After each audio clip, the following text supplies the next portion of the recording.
All right, guys, this is the last section from our global inequality chapter, which I have entitled A List of Terrible Facts from Chapter 10, because that's what it is. It's just a list of terrible facts from Chapter 10.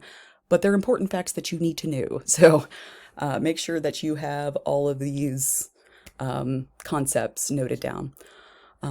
First one, women are the most impacted by poverty everywhere, always, all the time, universally. Second one, Africa has the most impoverished nations, whereas Asia has the most impoverished people. This is fairly easy to remember if you remember that Asia has most of the world's people, so it would make sense that they have most of the world's impoverished people. In betwixt those two things, I have conflict theorists and imperialism.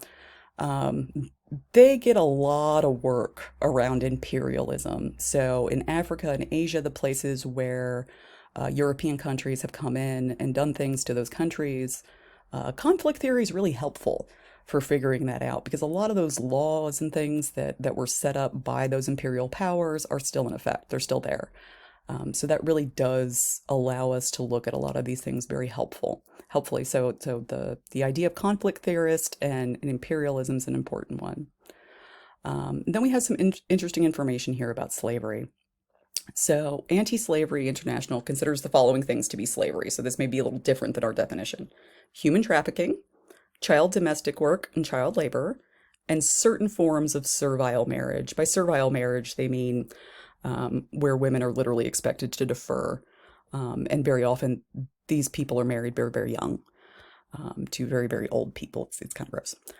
So those are the types of things that are technically considered slavery, even if we would not technically consider them slavery. You do need to understand that definition.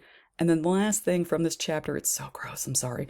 But there are justifications for child labor. So here's the thing. We tend to think of children as being either at school or at work, right? And we think that children should be in school because they're children. In a lot of the world, if these children did not have jobs, they would starve. And that's just a fact of life. It's gross. Nobody likes it. But a lot of these companies make an argument that if they did not employ those children would be worse off.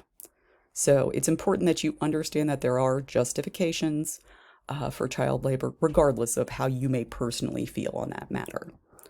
All right, that's enough of the terrible facts. Let's go ahead and learn fascinating things about bananas.